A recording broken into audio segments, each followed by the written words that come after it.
দেখুন ভাই বোন মানে ଆଉ ଏଟା ଆମର୍ ହୀରାକୁଦ ଦୁଶବାର ନାଇଁ କାଁ ଯେ କୁହୁଡ଼ି ପଡ଼ି ଯାଇଛେ ଆଉ ଲାଷ୍ଟଟା ଯେନ୍ ଗଛ ଗୋଟେ ଅଛେ ସେଟା ଆମର୍ ଗୁଡ଼େଶ୍ୱର ମନ୍ଦିର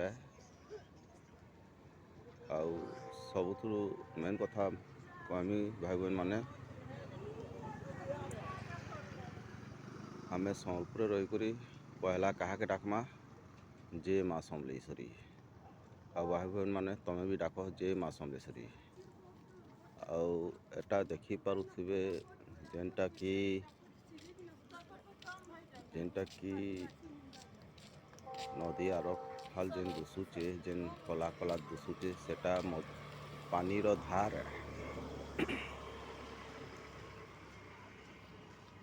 ଯେନ୍ଟା ଦିଶୁଛେ କଲା କଲା ସେଟା ଆମର୍ ପାନିର ଧାର ଆଉ ଯେନ୍ଟା ଯେତେବେଳେ ପାନି ବଢ଼ସି ଆମର୍ ଯେନ୍ ପାନି ଦିଶୁଛେ ସେଟା ହେତକ୍ ପାନି ଯେତେବେଳେ ଆସି ତାର ଉପରକେ ବି ପାନି ଚଢ଼ି ଯାସି।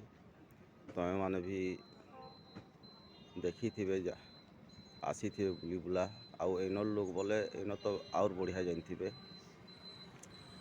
ଆଉ ଦେଖନ୍ ଭାଇ ମାନେ ବାଦଲ ଫିର୍ ବି ଟିକେ କୁହୁଡ଼ି ପଡ଼ିଛେ ଯେନ୍ଟା କି 2 ଦିନ ପରେ କୁହୁଡ଼ି ଏତକି ପଡ଼ିଥିଲା ଯେ ଆମ୍ନା ସାମ୍ନା ଠିଆ ହେଲେ ବି ଖାସ୍ ଦିଶୁଥିଲା ଲେକିନ୍ ଟିକେ ଝିଲଝିଲଉଥିଲା।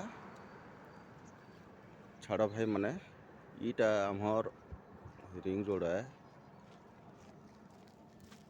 ଆଉ ଇଟା ସମଲେଶ୍ୱରୀ କଲେଜ ଲାଗିକରି କ୍ରିକେଟ ଫିଲ୍ଡ ଥିଲା ଯେନ୍ଟା କି ଆସନି ଆମର୍ ଫୁଟବଲ ଫିଲ୍ଡ होचे क्या फील्ड होचे कही ना पारे। और एटा बोर्ड देख बहुत यात्री माने आसन जेनटा कि समलेश्वरी मंदिर पचरसन हाँ जीवार लगी। तो ई रास्ता रे बरगढ़ आड़ू जे भी आउथबे नुआ लोग ई समलेश्वरी कॉलेजटा देखिथिबे। और एटा हमर पार्क देखिथिबे पार्क एटा बोर्ड भी से फाले अच्छे ऊपर आउ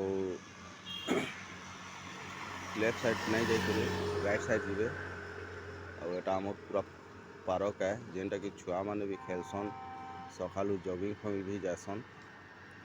आउ देखि पाउथिबे बादल पूरा फाटीचे फिर भी टिके कुहुड़ी पड़ीचे। आउ देखि पाउथिबे एटा माँ समलेश्वरी मंदिर के जीवा लगी अच्छे।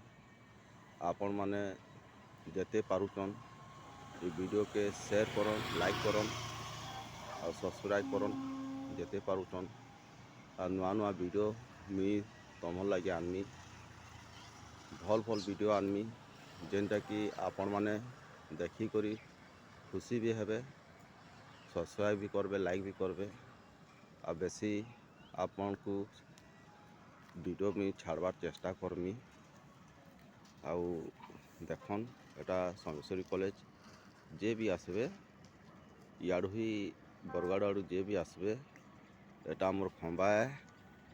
आउ हे रास्ता रे लेफ्ट साइड नहीं जाकरी राइट साइड रे जीवे एटा हमर पार्क है।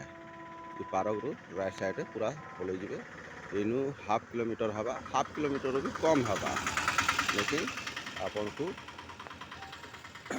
समलेश्वरी माँ मंदिर मिली जा। जय जगन्नाथ जय माँ समलेश्वरी।